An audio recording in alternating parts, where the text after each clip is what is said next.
Islamic আইন অনুযায়ী যদি হয়, বিচারটা যদি সরাসরি হয়ে যায়, তাহলে একজন মা তার সন্তানের বিচার পাইল, একজন বাবা তার সন্তানের বিচার পাইল। অন্তত তার মেয়ে চলে গেছে অথবা তার স্ত্রী বিসমিল্লাহির মিনাশ শাইতানির রাজিম। বিসমিল্লাহির রহমানির রহিম। ওয়ালা তাকরাবুজ জিনা ইন্নাহু কানা ফাহিশা। আল্লাহ পাক রব্বুল আলামিন বলেন, তোমরা জিনের কাছে যেও না, এটা খুবই নির্লজ্জ কাজ। জিনার কাজের তিনটি স্তর। এক নম্বর স্তর হইল বেবিচার। বেবিচারী নারী এবং পুরুষ যদি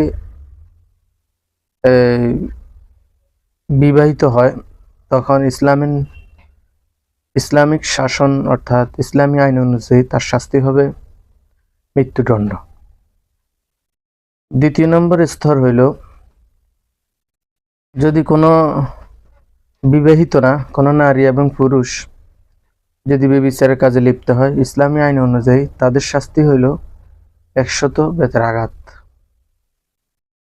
3 নম্বর স্তর হইল, কোনো বান্দা জোরপূর্বক কোনো ছেলে অথবা কোনো ছেলে মেয়েকে জোর করে ধর্ষণ করছে, সেটা বিবাহিত হোক অবিবাহিত হোক, তখন এটা যদি প্রমাণিত হয়, ইমাম মালিক রহমতুল্লাহি আলাইহি বলেন,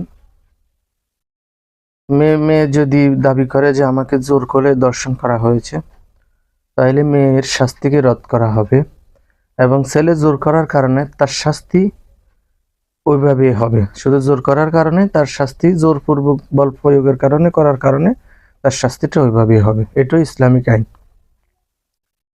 এরপরে কোনো ব্যক্তি যদি নারী এবং পুরুষকে মেরে ফেলে, ধর্ষণ করার পর, তাকে আঘাত করার পর মেরে ফেলে, তখন এটা আসবে কিসাসের দলিলে। একটা হইল বেবিচার করার কারণে একটা বিচার, আর একটা হইল মেরে ফেলার কারণে আর একটা বিচার। এই জন্য দুটো বিষয় যার যে থাকবে তাকে দ্রুত আইনের আওতায় আনি তাকে মৃত্যুদণ্ড দেওয়া। এই জন্য আপনাদের নিকট আমার একটা বলার অর্থ হইল এটা, আমাদের নরসিংদীতে যে আমেনাকে ধর্ষণ করা হয়েছে, এটা খুবই মর্মাহত ঘটনা। গত প্রায় 2023 থেকে নিয়ে 2026 সাল, কিংবা 2 মাস, আজকে 28শে ফেব্রুয়ারি, এর একদিন আগের একটি ঘটনা। প্রায় 2023 থেকে 2026 সাল পর্যন্ত অসংখ্য শিশু নারী ধর্ষিত হয়েছে, অসংখ্য আমার আম্মাজিরা ধর্ষিত হয়েছে। এই সমাজ সবচেয়ে বেশি ক্ষতিগ্রস্ত করতেছে নারীদেরকে। ইসলামিক আইন অনুযায়ী যদি হয়, বিচারটা যদি সরাসরি হয়ে যায়, তাহলে একজন মা তার সন্তানের বিচার পাইল, একজন বাবা তার সন্তানের বিচার পাইল।